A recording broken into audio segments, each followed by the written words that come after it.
Thank you, Sharon. Good morning, everyone, and welcome to the workshop on accessing NIDDK CR resources. We have a live demonstration this morning and walkthrough on how to access resources from the NIDDK CR website and learn how to identify appropriate data sets and biospecimens for your research needs. Leading this workshop are members of our support team at Booz Allen Hamilton. I will introduce all three participants at this time and then hand it over afterwards. So with that, I am pleased to introduce Alyssa Fujimoto, Kylie Snow, and Sashawn Lawrence. Alyssa Fujimoto is a senior lead scientist at Booz Allen Hamilton, supporting NIDDK Central Repository by overseeing submission and curation activities, requests for resources, and data management. Other support in the National Institutes of Health include the NIH Rapid Acceleration of Diagnostics Data Hub for COVID-19 data, known as RADx, Eunice Kennedy Shriver National Institute of Child Health and Human Development Data and Specimen Hub, known as DASH, and the National Children's Study through NICHD and the Children's Health Act of 2000. Ms. Fujimoto has also supported the Internal Revenue Service, Defense Centers of Excellence for Psychological Health and Traumatic Brain Injury, and Veterans Health Administration. Prior to working at Booz Allen, Ms. Fujimoto supported evaluation, research, statistical and analytical efforts for CPWR, the Center for Construction Research and Training, the United Negro College Fund, Cosmos Corporation, and New Pathways, a nonprofit organization mentoring foster care youth to independent living. In 2023, Ms. Fujimoto received the Woman of Color in STEM Technology Rising Award. She has an MA in Applied Developmental Psychology from George Mason University. Next, we have Kylie Snow. She's a staff scientist at Booz Allen Hamilton. She supports the NIDDK Central Repository Resources for Research Program as data manager. In this role, she processes requests for data and biospecimens from internal, ancillary, external researchers, and leads communications between the requesters, the biorepositories, and NIDDK. Prior to joining Booz Allen Hamilton, Ms. Snow completed her Master's of Public Health in Epidemiology at the Rollins School of Public Health at Emory University. She also worked as a research assistant with the Emory University School of Medicine Health Services Research Center on projects related to end-stage kidney disease and the Georgetown Lombardi Comprehensive Cancer Center Cancer Prevention and Control Program on projects related to tobacco cessation.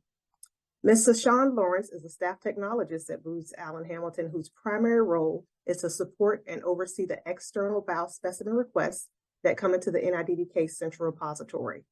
Sashawn plays a pivotal role in facilitating the communication with researchers, guiding them through the intricate process of obtaining access to biospecimens at the NIDDK CR. She also collaborates closely with researchers to help them understand and refine their request criteria as it relates to their study of interest, and subsequently formulates the comprehensive impact reports that align to their requests. Prior to working at Booz Allen Hamilton, Sashawn gained her Master's in Public Health from Emory University, where she specialized in epidemiology and actively engaged in maternal child health epidemiology-related projects and served on a COVID-19 outbreak response team. After the presentations, we'll have time for some Q&A, so please enter your questions in the Q&A box at any time during the presentation. Welcome, ladies, and with that, I will turn it over to you, Alyssa. Thank you. Thank you so much, Dee. As Dee mentioned, we will be doing an interactive demonstration today, so with that, I will go ahead and actually grab the screen to be able to navigate quickly.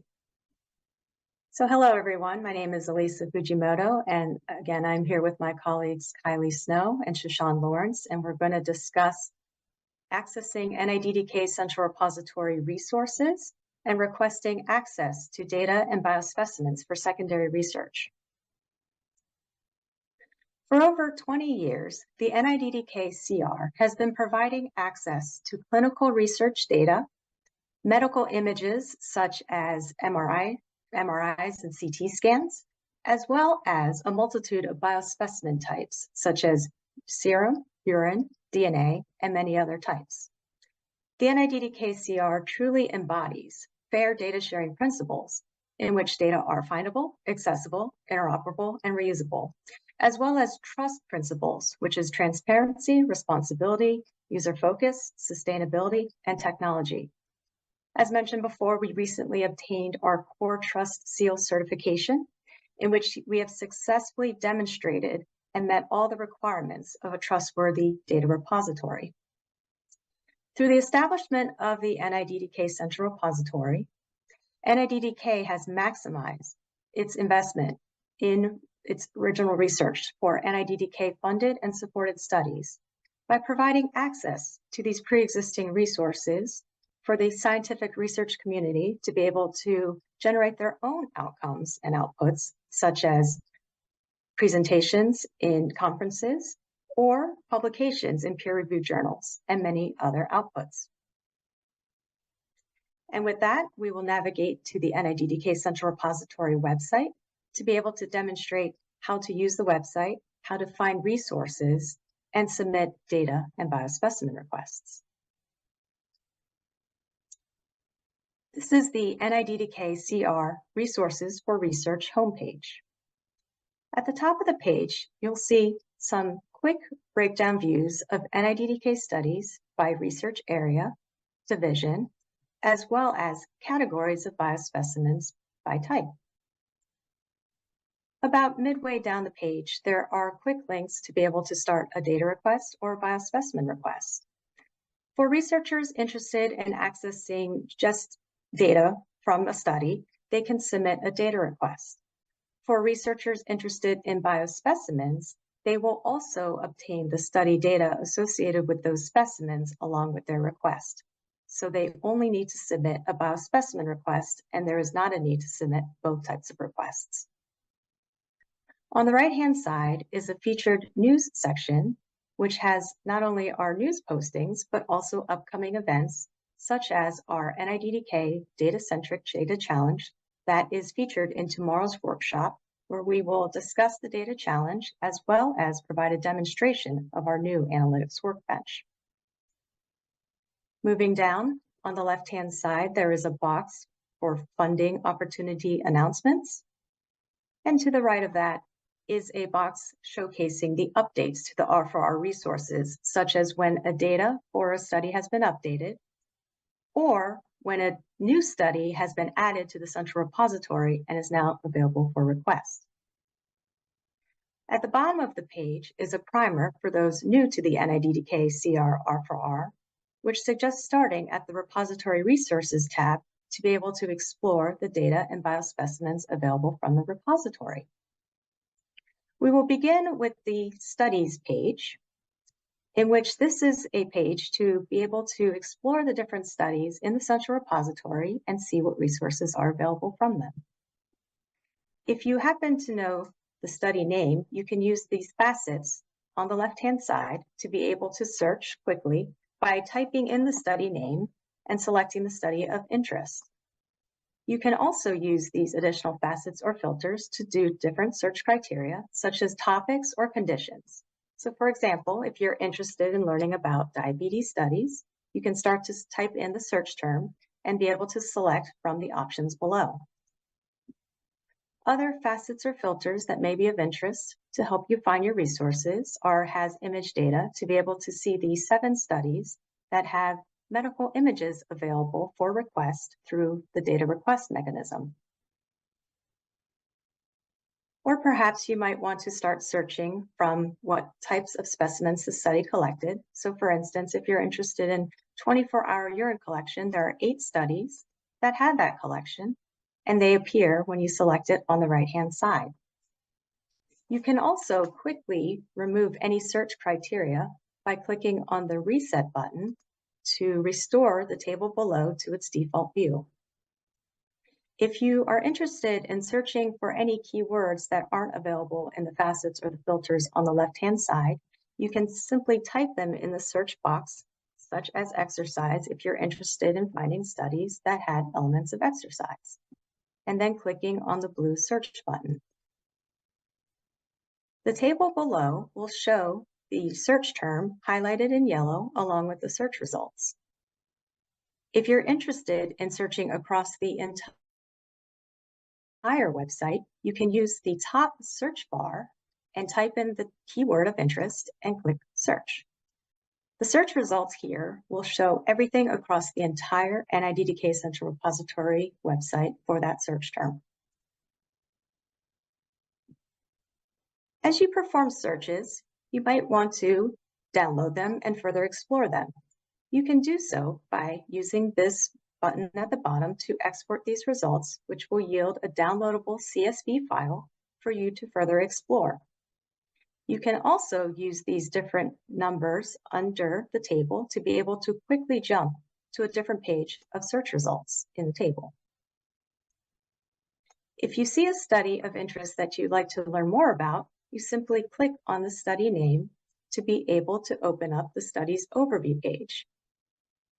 The study overview page contains high-level information or metadata about the study in this top gray box, which has information such as the study's duration, links to clinicaltrials.gov, DOI, and citation information. Below that, on the left-hand side, is text containing the study's description, information about its objectives and criteria, as well as any study outcome. On the right-hand side of the overview page, you will see the different types of resources available for that study. For instance, this study has specimens and study datasets available for request. The specimens available from the study are serum and plasma, along with the study datasets. Below that is a box for the study documents, which contain publicly accessible study documents so that you can learn more about the study. The data dictionary file contains information about all the variables in all the datasets that are available for request in the data package. The DSIC, or Dataset Integrity Check, is a report generated by Central Repository staff, which replicates the results in a publication using the data received from the Data Coordinating Center, or DCC, to ensure that we have a true copy of the study data in the Central Repository. The forms, which are case report forms or data collection instruments, can be used to see how the data were collected during the conduct of the study. The protocol document provides information about how the study was designed, managed, and conducted, and provides insight for users to be able to meaningfully use and understand the resulting study data. I would also like to note that in addition to a protocol, sometimes studies have a manual of operations or a MOP, and that would also be featured here under study documents. Lastly, the roadmap document provides a listing of all the files, datasets, and documents that will be available in the request package to the data request. If you're interested in proceeding with requesting access to this study, you can simply click on the request button here, and your request page will have this study pre-selected. If you would like to begin a request from scratch, you can also start at the request bar on the top navigation, in which later in this session, Kylie will walk through the data request process and Shoshone will walk through the biospecimen request process. If you would like to begin your search from a biospecimen perspective, you can do so under the Repository Resources tab and go to the Materials Counts page. Similar to the Studies page, the Materials Counts page has facets or filters on the left-hand side for you to be able to select biospecimens of interest. The material type has high-level categories that can be further dropped down and explored, as well as a search mechanism where you can type in what it is you're looking for and be able to select it quickly there. Other facets are NIDDK research area, study, if you happen to know the study name, as well as topics or conditions such as diabetes to be able to quickly narrow down results. The resources availability facet shows the specimens readily available for request, as well as those that require collaboration with the parent study. If the study has this icon next to it, which corresponds to the note at the top, those indicate that the specimens, in order to get access to them, would require approval from the parent study first before coming to the NIDDK Central Repository and submitting an ancillary biospecimen request. If you'd like to learn more about any of the studies in the table below, you can simply click on the study name to be able to open up its overview page. If you would like to quickly clear out any filters that you have selected, you can do so by clicking on the box next to the filter or by simply clicking on the Clear Filters button. As you narrow down your search for which specimens you would like to request, you can use this button to log in to start the availability inquiry. And when your biospecimen request form appears, it will have the table of results that you have pre-selected already populated in the first page of the request form. Other elements of the website that may be of interest are helpful information for requesters, as well as external links out to other resources. We also have an About R4R page where you can learn more about the Central Repository, quick links to our news page, frequently asked questions or FAQs, the sitemap, definitions or glossary of terms used in the repository, as well as a way to contact us. And now I'm going to turn it over to Kylie, who is going to demonstrate the data request process. Okay, thanks, Elisa, for that overview of the website. So next we're going to walk through a demonstration of how to submit a data request. And for the purposes of our demo today, we're going to be using a test environment. So please note this test environment does not result in real access. If you'd like to follow along today, or when you're ready to submit a request, please navigate to repository.niddk.nih.gov. So Elisa showed us a few different ways to start a data request. For our demo today, we're going to start our request from the homepage. In the homepage, there is a Requests dropdown in this blue bar towards the top of your screen. When you click on the Requests dropdown, one of the options will be a data request. When you click on Data Request, you'll be redirected to this form where there are several different pages that we'll go through today. The first page is for general information. There are just a few fields on this page.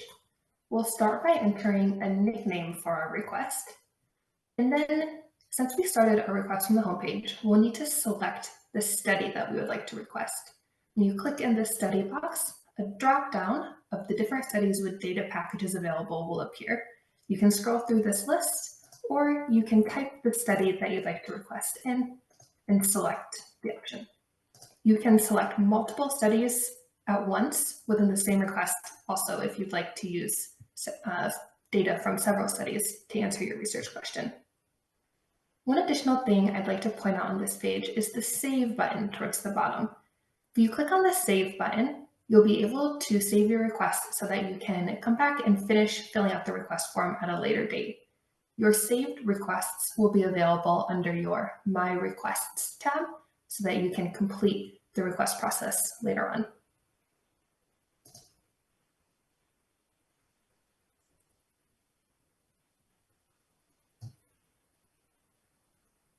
On the second page, we'll fill in information about our research team.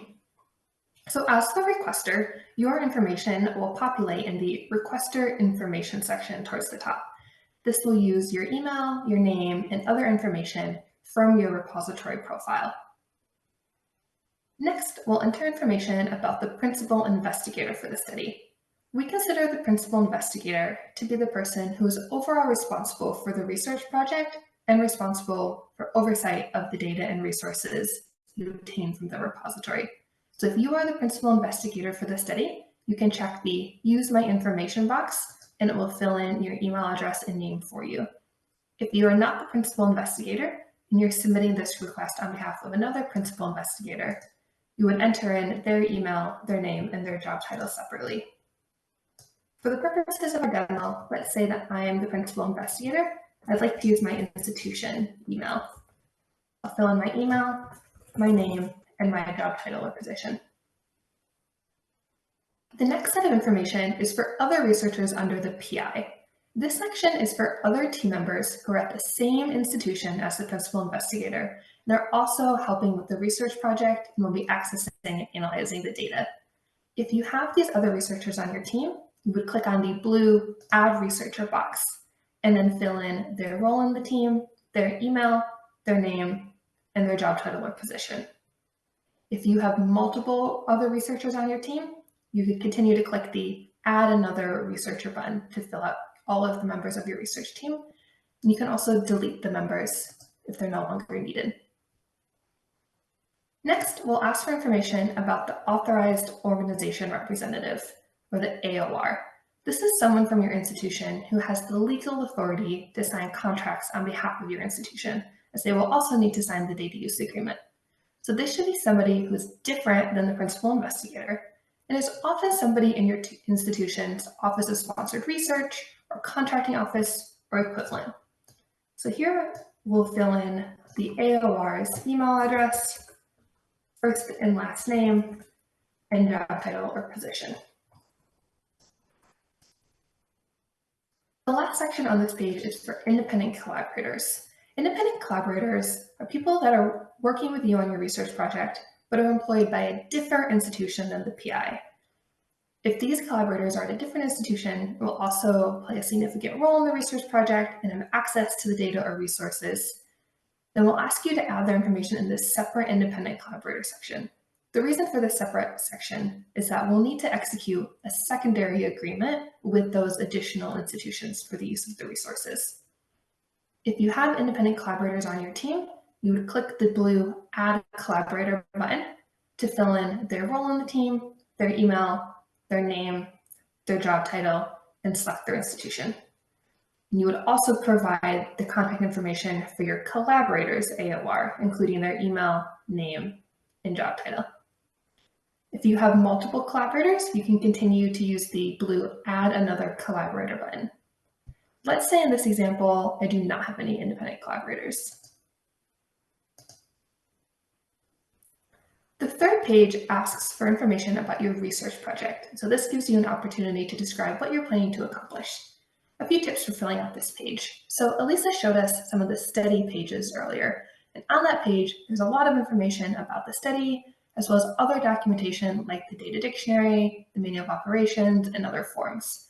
We strongly encourage you to review that documentation, especially the data dictionary, before you start to fill out this research project information page.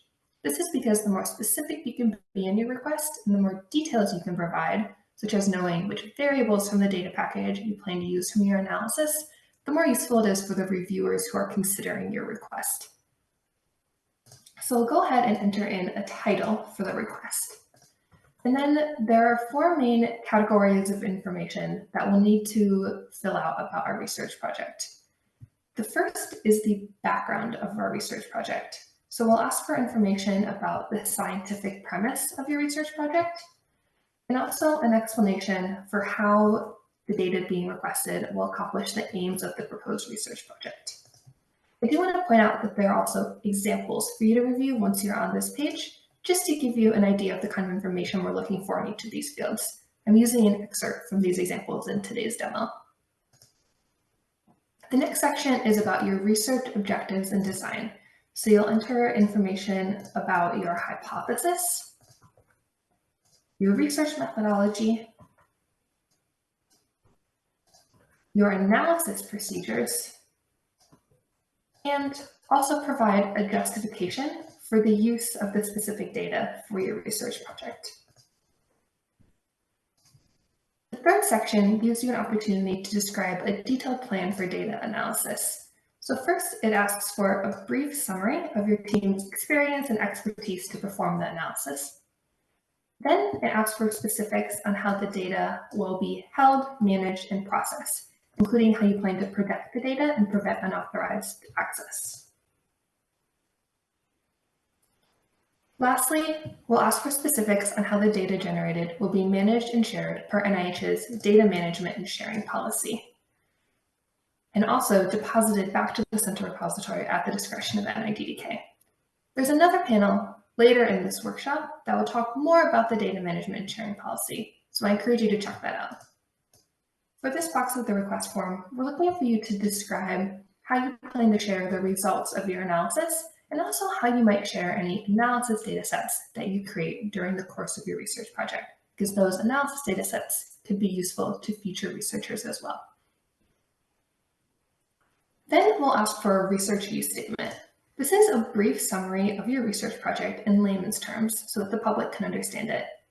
This short summary of your research project will also be featured in our list of approved requesters that's available on our website after your request is fulfilled. So this list of approved requesters is also a great resource to review to see what other researchers are using the data in the repository for. The last section on this page is about support information. While this is not required for a data request, if you have support for your study, you could select the support type and enter any applicable grant numbers. You can also add additional support types if you have funding from multiple sources.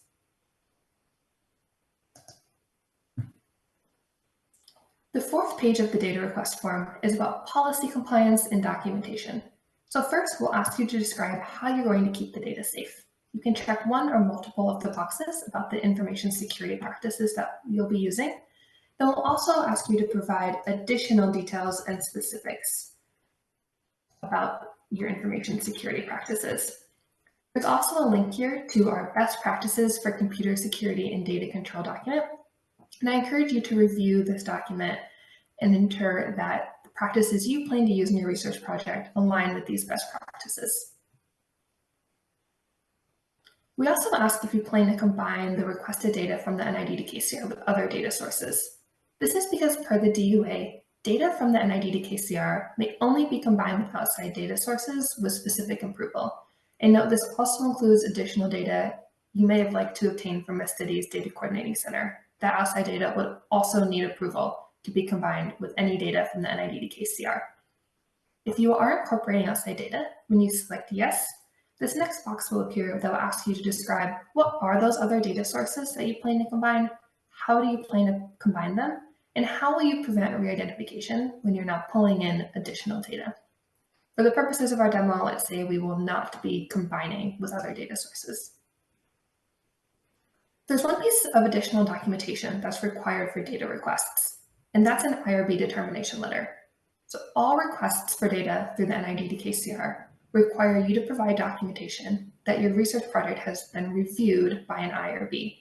Your institution's IRB will either provide an approval letter, exemption letter, or a not human subjects research determination letter. If you do not have an IRB, you must use an external IRB because this IRB step is required for all data requests, whether or not you plan to publish your findings.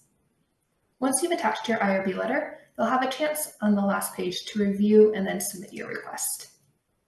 Once your request is submitted, our support team will receive a notification that we've received a new data request. Let's move to a request that has been submitted. Once received, our support team will complete an initial review of your request.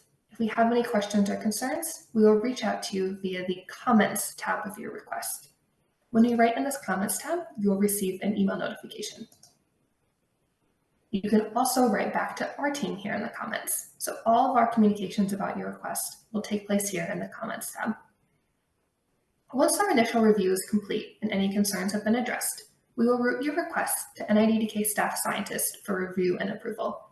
Each data request has at least 2 reviewers. The first will be a program officer for the study that you're requesting. And if you're requesting multiple studies, there may be multiple program officers reviewing your request. The final vote will be granted by an NIDDK Center Repository administrative staff member.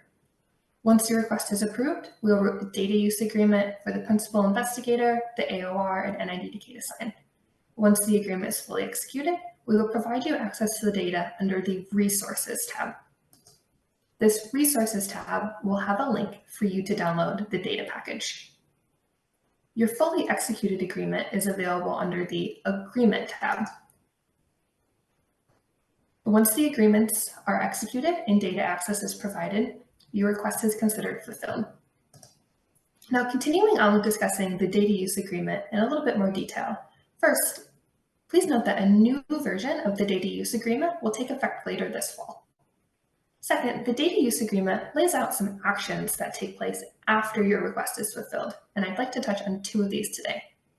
First, the data use agreement describes the pre-publication review process. So anytime you have secondary outcomes, such as manuscripts or abstracts or presentations, we ask that you submit those to us for clearance before they're published. You can submit those materials to us via the comments tab for our review. These materials must be submitted to us at least 30 days before submission for publication. This allows us to make sure they're aligned with the approved research uses, don't release any potentially identifiable information about the data, and also include the proper acknowledgements for the use of the resources. Another post-completion action is related to progress reporting. So one of the requirements of using data through the NIDDK CR is that we expect you to submit an annual progress report about your research project. Integration of a new progress report feature directly into your request will be coming soon to the NIDDK CR later this fall. With this new feature, there will be a progress report tab in your request for you to fill out the form with information about the current status of your research project and provide details about your research progress and accomplishments from the past year. There's also a module to let us know about published manuscripts or if you have unpublished works in progress. And as a reminder, these materials must be submitted to us for clearance via the comments tab. The progress report will also ask if you have any patents or data security incidents, and it will ask if you still require access to the resources. If you'd like to maintain your access to the resources and continue your project for the next year, you can indicate that here, or let us know if you're ready to close out your request and delete the data. So another new feature coming to the NIDDK CR this fall is a new certificate of destruction letter, which will be used for your team to certify that you've deleted all NIDDK CR data from your systems. Once you've finished your research project and deleted the data, your request is considered closed out. So that covers the life cycle of a request, from submitting a request for data through approval and downloading the data, and then finally putting together your manuscripts, deleting the data, and closing out your request. I'll now turn it over to Sashan, who will describe the process of obtaining biospecimens from the repository. Thank you, Kylie. Hello, everyone. Today, I'll be going over the external biospecimen request process. Before we get started, I'll just like to remind you that this is indeed a test environment, and you should not attempt to submit any requests to this link. As Elisa previously stated,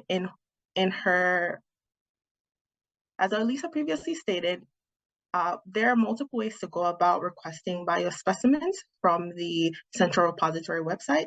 Today, I'll be demoing how to do it from the request page, the home page, clicking on the request drop-down tab, and clicking on the biospecimen request button. Here, there are three different types of biospecimen requests: internal, ancillary, and availability inquiry.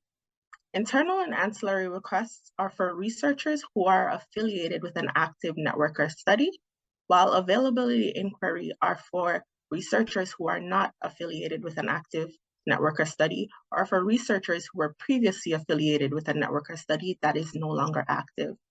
For the purposes of today's demo, we'll be going over the availability inquiry, which marks phase one in a two-phase process of requesting specimens from the biorepository.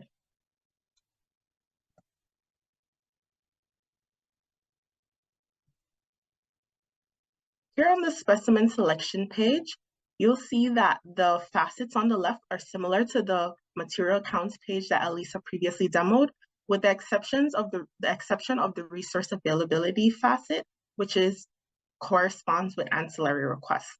Today, we'll be demonstrating requesting specimens from Halsey.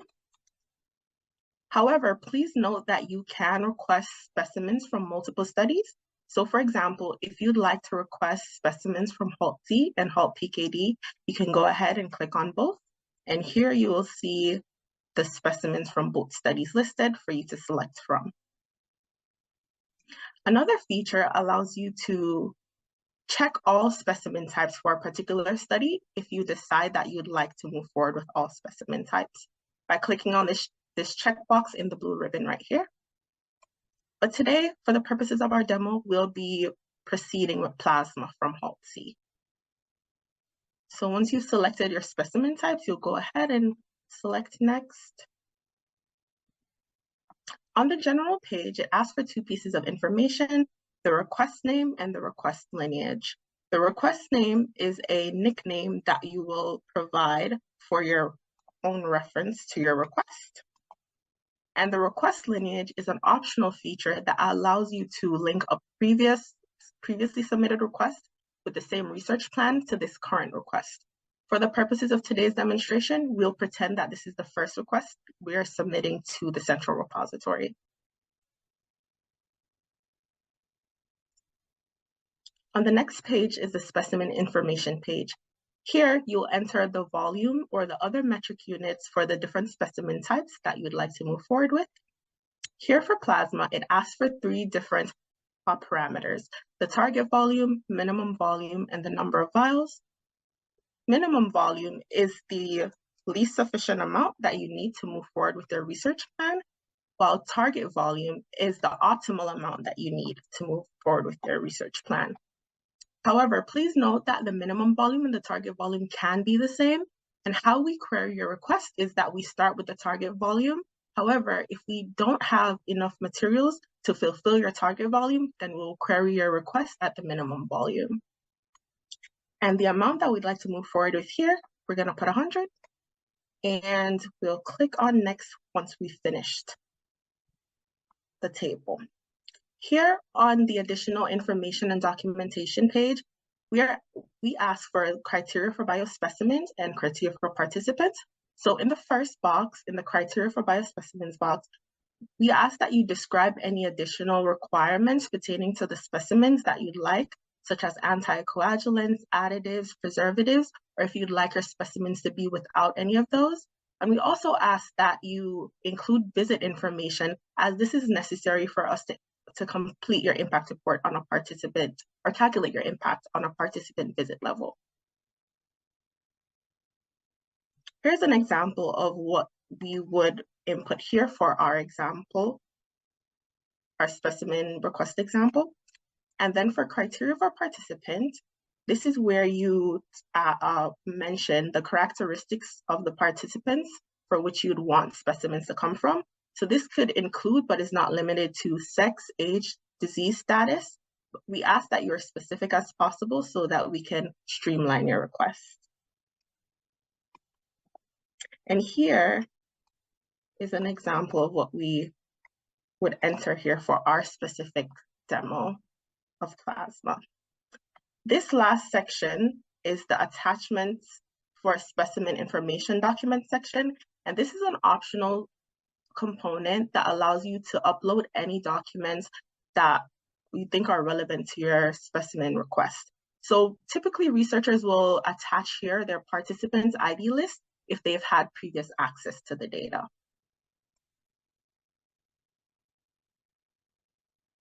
On this last page is the review and submit page that allows you to review once more to make sure that you've entered everything correctly.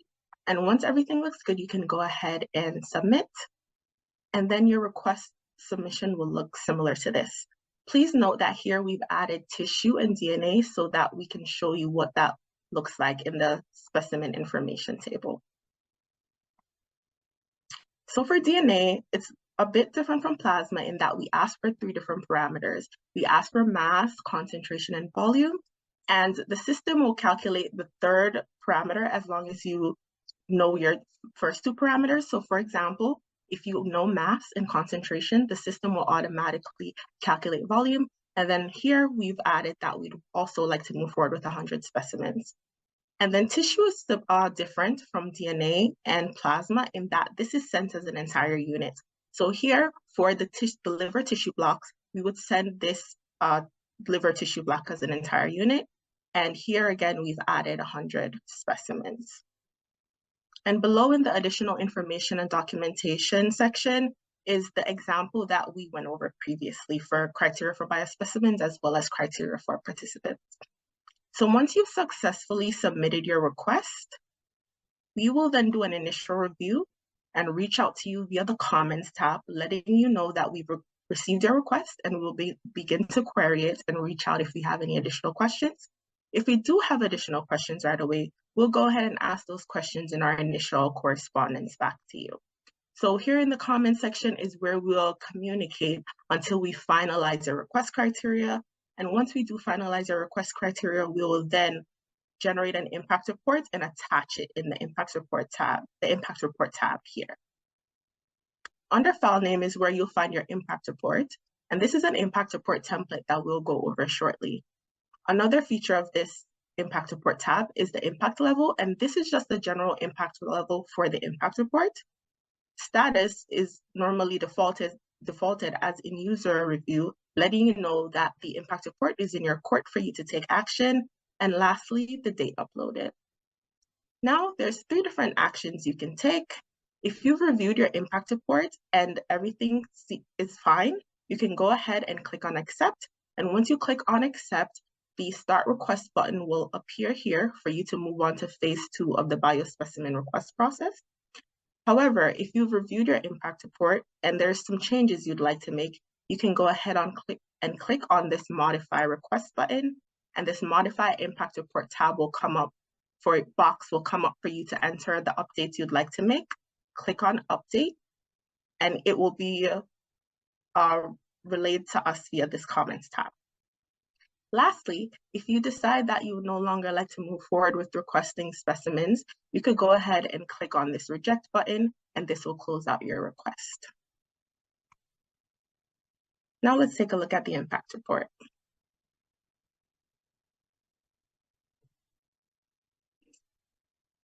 This is a sample template of what your impact report would look like. In the first section of the impact report, it will detail the description of your sample request. And the second half will detail the impact that your samples may have on the inventory. A key feature of the impact report is the impact report table, which has 4 different impact levels: modest, moderate, significant, and depleted. Specimens that fall under the modest impact are those that will result in a less than 10% reduction of the inventory on a participant visit level, and those above the modest impact will result in a 10% or more reduction of inventory on the participant visit level. And we do calculate impact using X, where X signifies the volume or mass or unit requested, depending on the specimen types you selected. Towards the end of the impact report is a description of the pathways you can take to access specimens depending on the impact of your specimens have. If the specimens you'd like to move forward with are modest impact, you'll be eligible for administrative review. However, if the specimens that you'd like to move forward with are above the modest impact level, you will be required to go through a peer review process. NIDDK has its own peer review process known as the XO1 mechanism, but you can also use other comparable peer review processes such as the RO1 mechanism. So if the specimens you'd like to move forward with are under the modest impact category, then you'll need 2 pieces of documentation, which is the IRB determination letter and your proof of funding. However, if your specimens fall in the above modest impact categories, then you'll need a 3rd piece of documentation known as the peer review access letter. Once you have your piece of documentation, you will then complete the access request form, which looks a lot like the data request form Kylie previously demoed, and then you'll attach the pieces of documentation and submit for review. Once the NIDDK Central Repository staff provides an initial review and feedback if needed, they'll then route your request to NIDDK officials for approval. Once we've gotten approval, you will then, your PI and your AOR, as well as any independent collaborators, will be asked to sign the agreement and for you to accept the cost estimate. Once that is completed, we will then begin to pull and process your specimens and ship them. Once your shipment has been confirmed received, we will then send out an invoice, and that will mark the end of the biospecimen request process. Here are some helpful links to our website, and now we'll turn it over to Dee for the question and answer segment of this presentation. Thank you.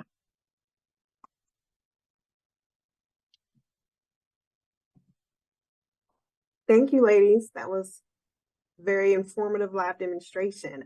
That we've been having a lot of Q&A in the chat, and Alyssa's been answering a lot of the questions. Is there anything? Okay, we do have one question showing up in the chat currently. Can biospecimens be requested without having to do the first segment, i.e. proposals and IRB letters that you described previously? Right, so I was trying to type that, but I figured this would probably be easier just to speak to it. If it's in external biospecimen request process, the ones that we were demonstrating today, you would have to go through the first segment, if you will, to generate your impact report to be able to understand what's available before proceeding to the access request part, which has requirements such as an IRB approval letter, as well as proof of funding. As Sean mentioned, if the impact is above modest, you would also need either a peer review letter and to be able to proceed with the request. I don't see any other questions in the chat, but I do have a question. If I'm in the process of obtaining an R01 grant, do I also need to go through an X01 review process? That's a good question. So no, if you have a funded score for a peer-reviewed project, such as the R01, you do not also need to go through the X01 review process. Thank you. And how do I request access to resources if I do not have an IRB? Good question. So all requests for resources require that IRB review of your research project. So if your institution does not have an IRB, then you'll need to use an external or a commercial IRB instead. I have another question in the chat. How long does the process take from data request to receipt, or from biospecimen request to receipt? If our plan is to use the repository data for R01, R21 application, does the data request need to be approved before the letter of support for grant application can be provided?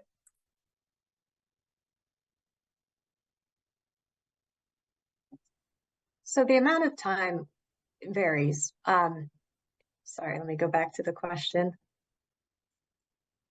I lost it. Okay, there it is. Oh, you got, okay. Yeah, I had to switch to the answered window. So the amount of time varies from when you submit your request, as well as depending on the impact level, would require different next steps. If you already have an R01, you can come to the repository to get access to your impact report and have that as part of your R01 package. In terms of the data request process, that does not require any sort of R01 application. If you happen to have one, you can mention it, as Kylie said, in the support information, but the only requirement for a data request is to have your IRB approval when submitting that type of request. I have one other question. I plan to use the external lab to analyze specimens. So should I list the lab contact as an independent collaborator? So if you're using a fee-for-service lab to analyze the specimens, you do not need to list them as an independent collaborator. They're exempt from needing a secondary agreement. Thank you. One other. Is there a way to check potential number of samples for grant planning purposes? If you submit an availability inquiry, like Sean walked through, then yes, we can help you identify the number of samples available. One other question. For the biospecimen request, is the process different for an ancillary investigator, i.e. collaborator with the original study investigator? The process, and specifically the form you fill out, is a little bit different.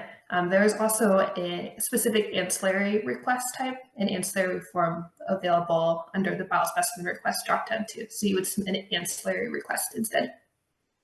Thank you. We have time for a couple more questions if anyone is entering anything into the Q&A chat. I'll give it a second just in case.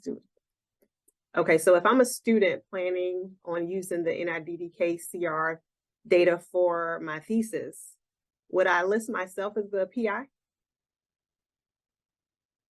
So the PI must be an employee of the requesting institution rather than a student, since we'll need them to sign the data use agreement. So if you're a student interested in requesting resources, then we would recommend you list your mentor or your advisor as the PI instead. Thank you. Any other questions? Here, we're getting a lot for a second here.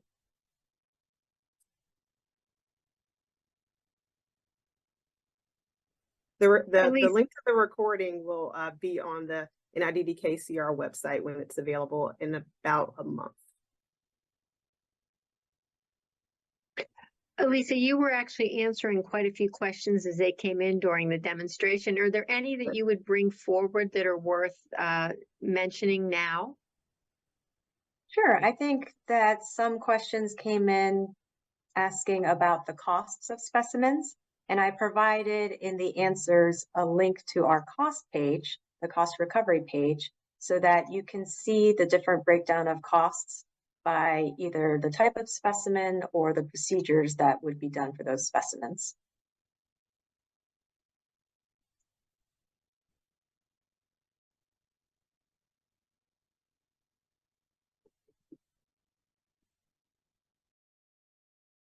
Okay, it says, how were the costs determined? So the costs depend on how many specimens that you are requesting and the types. So for instance, if you're requesting urine specimens at 0.5 milliliters and the biorepository has the amount of specimens you want at those 0.5 milliliters, then the cost for that specimen would just be a full cost at $2.91 per specimen. If there's aliquoting needed because there is more material than what it is you're requesting. So for example, let's say that the urine specimens are at 1 milliliter and you are requesting 0.5. That cost would then be a pull and aliquot cost at $4.80. Of course, if you're requesting DNA specimens, that cost changes per specimen. And there are also shipping costs that occur, which as a requester, you would provide the biorepository your FedEx number, for instance, for those shipping costs. Thank you. Can a cost estimate be given before submitting a request? Yes, so a part of the request process before we move to the biorepository actually pulling and working on your specimen request is a cost approval process where we will provide a cost estimate based on what we are seeing in the inventory and based on your request parameters of how much it would cost, and you would have to approve those costs before we proceed to the biorepository component. One more question in the chat. Are tissue samples exclusively paraffin embedded, and or will it say in the study document details on the format of the tissue? Right, so we have many different tissue types within the central repository. So I encourage requesters to review the study overview page, those study documents, which will describe in either the protocol or the MOP the different types of tissues that are available for that study. We have slides, blocks, as well as frozen tissue in cryovials. So there's a bunch of different types of tissue specimens that you would have to see in those documents if those are suitable for your research and what it is you're looking for. Thank you. I did want to bring up a question that was answered in the chat, just so everyone can be aware of the answer. The question was, did I understand correctly that approved requesters are required to share back their analysis? Where can one find the completed analysis from the approved requesters? And are publications, patents, other outcomes also linked to the request publicly, or is it for the CR internal use? So the answer to that was yes, the expectation is that requesters will manage their analysis as if these were to be deposited back into the repository. Although acceptance is at the discretion of NIDDK. And these analyses are shared publicly along with the originating data and resources.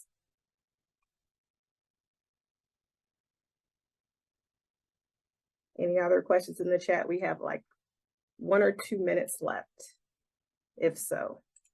And if no one has a question now, but something comes up, I will put the support email in the chat, but you can still ask questions as the presentations are going on, and we can answer the questions in the Q&A chat. So with that, I will say thank you, ladies, again, and I will turn it back over to Sharon. Thank you.